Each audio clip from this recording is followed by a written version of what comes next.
All right, we've got to break this down because we just got the first high quality polling post Liberation Day, which was 1 week ago on April 2nd, and it shows that Trump's approval rating is rapidly sinking, but especially as it pertains to the economy. Americans are rapidly losing faith in the economy that Biden handed Trump on a silver platter. The stock market was at all-time highs, unemployment was low, inflation had recovered. We stuck the soft landing, yet Trump wants to erase all of that for weird narcissistic reasons, and American voters are beginning to realize. There's also polling that shows that many people have just learned what tariffs are over the past 3 or 4 months, which is fine, but now they heavily disagree with the impacts of tariffs. So that just shows that we have to keep spreading the message and keep reiterating over and over why tariffs are bad, what tariffs are. Someone said I get too repetitive when I talk about tariffs on my show, and I get that, but it's because of polling like this that shows that Americans are still learning. So let's just jump in, and can we start here? Let me read you this excerpt of Bob Woodward's book based on Trump's first term called Fear. Now, this is an excerpt of Gary Cohn, the former director of the National Economic Security Council, trying to convince Trump that tariffs are bad, yet Trump doesn't understand it. He actually does not have the capacity to understand it. Let me read you this excerpt. Quote, "Mr. President, can I show this to you?" Cohn fanned out the pages of data in front of the president. "See, the biggest levers of jobs, people leaving voluntarily, was from manufacturing." Quote, "I don't get it," Trump said. Cohn tried to explain.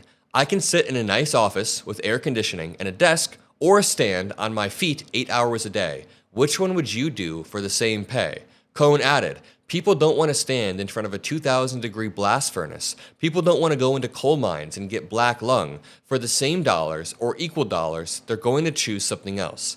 Trump wasn't buying it. Several times, Cohn just asked the president, quote, "Why do you have these views?" "I just do," Trump replied. "I've had these views for 30 years. Quote, "That doesn't mean they're right," Cohn said. "I had the view for 15 years I could play professional football. It doesn't mean I was right." So, of course, this was from Trump's first term. Now, in Trump's first term, he wanted to place the tariffs that he's placing now, but the advisors and the people around him acted as guardrails. But in his second term, he was able to place blanket tariffs on practically all countries, save Russia and North Korea, which is wild, but that's a different conversation.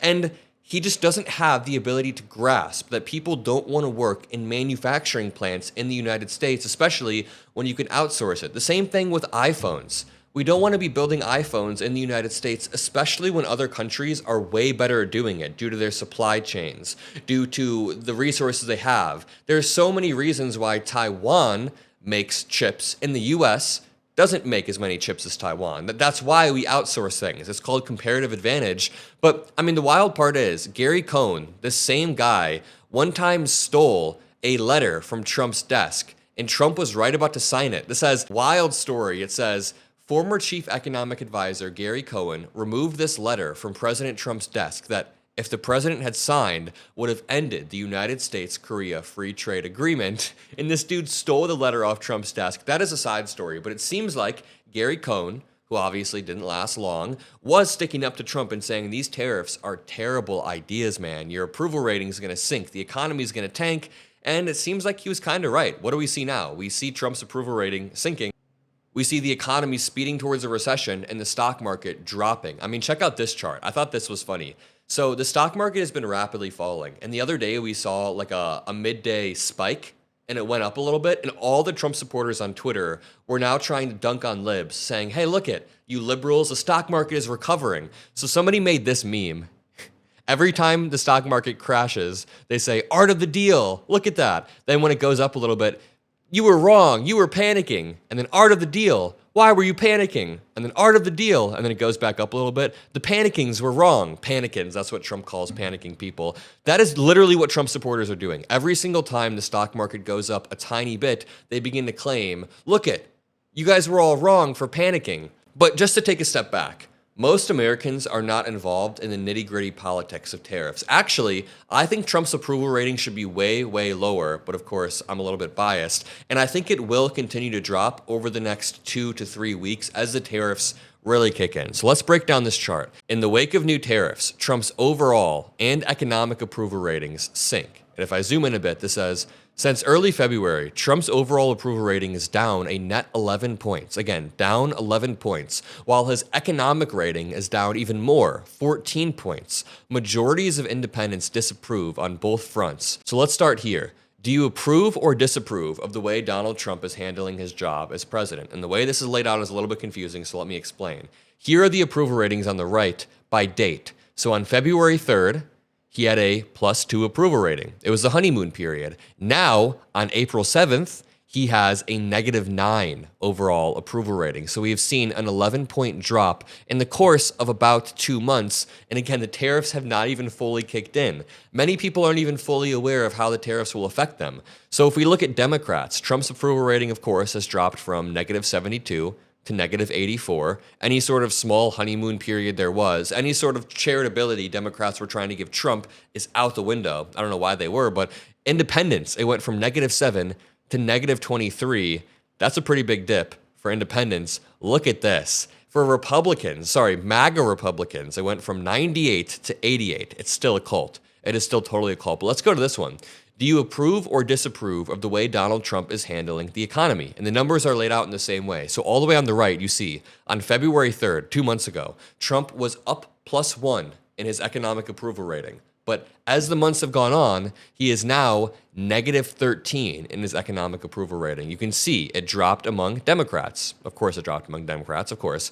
It dropped among independents, 25 points, -3 to -28. That's a big dip. Even MAGA Republicans, it dipped from +94 to +82. So that is a 12-point decrease. Obviously, this isn't game-changing. It's not life-changing. The Democratic Party is not resurging because of this.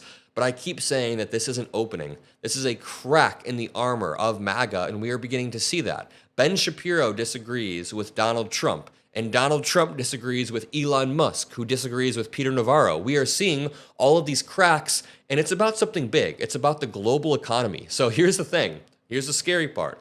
Either Ben Shapiro is going to be right about the tariffs, or Donald Trump is going to be right about the tariffs. And inevitably, when one person is proven wrong, I think they're going to continue battling. I mean, if Trump is so wrong on the tariffs that it crashes the economy, which I think is likely to happen, there is a chance that some people who are right-leaning or who voted Republican come home to the Democratic Party or realize that Republicans are destructive. And that's me looking at the silver lining here. But I mean, of course, the MAGA cultists are never going to come over to the Democratic Party. That's not what I'm even saying here. But there are tens of millions of Americans who voted for Trump because they thought that he would be good for the economy and they were worried about the Democrats' policies. So this is a perfect opening, is what I want to keep saying. And here's another poll.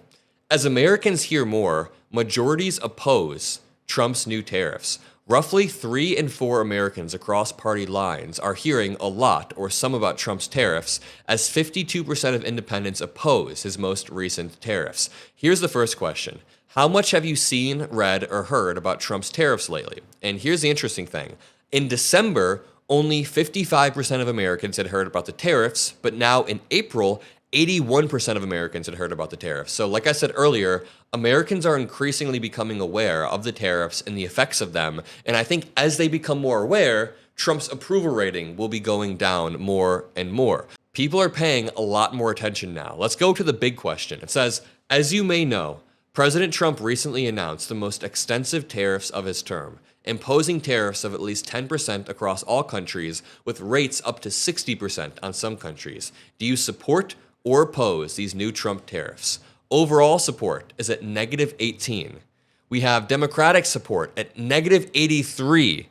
We have independent support, -24. They overwhelmingly support it. There is a 51-point gap between people who support it and people who don't. So there are a few takeaways I want to say. First of all, we still have a lot of work to do. I fully believe that Americans over the next few weeks will become increasingly aware of just how idiotic Trump is as the tariffs begin to affect their wallet. And here's the unfortunate reality that kind of bothers me. When January 6th happened, in my eyes, most likely in your eyes, that was one of the worst things to happen to our democracy, maybe ever, in a while, since the Civil War, right? But most Americans didn't feel that in their daily lives. They didn't feel it in their pockets or when they go to work or when they pick their kids up from school. The same thing with Trump sharing classified documents. The same thing with Trump going to court and getting convicted and paying off Stormy Daniels. Of course, that's terrible in our eyes, But I think most Americans just don't give a shit. But they do care about their wallets. So that is why we have to keep fighting. So that, first of all, Americans don't have to suffer in the first place. But I feel like we're kind of past that. We tried to warn people in November. So now we just spread awareness. We spread the word, whether it's through social media, whether it's through flyers or protests or hands-off protests, whatever you want to do. Spread the word. And all that I ask from you is to drop a like and make sure you scroll down and hit that subscribe button, because I am currently the fastest growing Gen Zer on YouTube. And I'm not saying that to gloat or anything. I'm not trying to seem cocky about it. I just really want to beat this milestone in Q2 and show Fox News / Joe Rogan / Charlie Kirk or Ben Shapiro that we are coming for them, that liberal media is going to surpass them, and it's because of you guys. So thank you all. And again, I'm not trying to brag about this. I'm just trying to say we are going to kill it in Q2. And I'll see you in the next video. Peace out.